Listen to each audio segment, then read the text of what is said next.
आपको वो सवाल बनाना आसान होगा। आप बोलेंगे सर देखो बात ऐसा है कि अगर हम यहाँ पर 2 का हम यहाँ पर पावर 4 कर दें या 2 का हम यहाँ पर क्या कर दें क्यूब कर दें, तो 2 का क्यूब कितना होता है 8 होता है।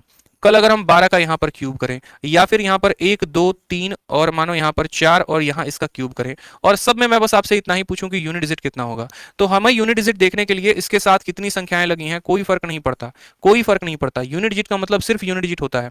तो यहाँ पर भी 2 का क्यूब करोगे तो 8 आएगा, 2 का क्यूब करोगे तो 8 आएगा और यहाँ भी 2 का क्यूब करोगे तो 8 आएगा। बाकी संख्या क्या है क्या नहीं है कोई फर्क नहीं। तो यानी यूनिट डिजिट देखते वक्त सिर्फ और सिर्फ उस संख्या के यूनिट डिजिट को देखते हैं, बाकी उसके साथ क्या लगा है कोई फर्क नहीं पड़ता। जैसे मान लीजिए कि एक संख्या मैंने दे दिया 1 2 3 4 5 6 7 8, ठीक है, और इसके पावर को मैंने कह दिया 1 2 3 4 1 2 3 और मानो यहाँ पर 4, और मैंने कहा इसका यूनिट डिजिट बताओ। अब बच्चा घबरा जाएगा बेचारा, बोलेगा मास्टर पागल आदमी है, बताओ इतना भयंकर संख्या दे दिया। हमने क्या कहा, हमने कहा इस संख्या को छोड़ के बाकी किसी संख्या पे फोकस मत करना, मतलब 8 पे फोकस करना। साथ में जब पावर 4 से बड़ा हो ना तो उसको 4 से डिवाइड कर देते हैं और जो रिमाइंडर आता है उतना लिख देते हैं। तो 4 से डिवाइड करने के लिए इतनी संख्याओं की जरूरत नहीं, सिर्फ आखिरी की 2 संख्याओं की जरूरत है। 34 में जब 4 का भाग लगाओगे तो 32 हो जाएगा, यानी शेषफल कितना बचेगा 2। तो 8 का स्क्वायर कितना होता है 64, 64 का मतलब कितना आया 4, यानी इस पूरे संख्या का यूनिट डिजिट कितना है 4 है और हमारा 4 जो होगा वो क्या होगा करेक्ट आंसर होगा। ठीक है, तो यूनिट डिजिट में हम बाकी किसी संख्या पे फोकस नहीं करते, बस यूनिट पर करते हैं, और पावर में भी किसी पे फोकस नहीं होता, बस आखिरी के लास्ट 2 डिजिट को 4 से डिवाइड करके जो रिमाइंडर आता है उसको लिखते हैं, क्योंकि ये साइक्लिसिटी जो होती है वो 4 4 की होती है।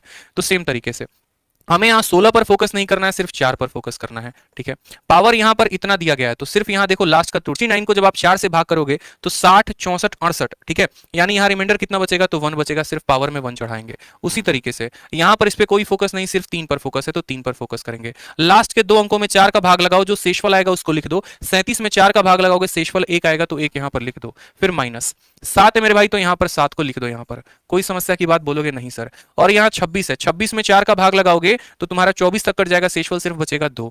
4 का पावर 1 4 होता है, 3 का पावर 1 3 होता है, 7 का स्क्वायर करने पर 81 के अंक पर 9 आता है।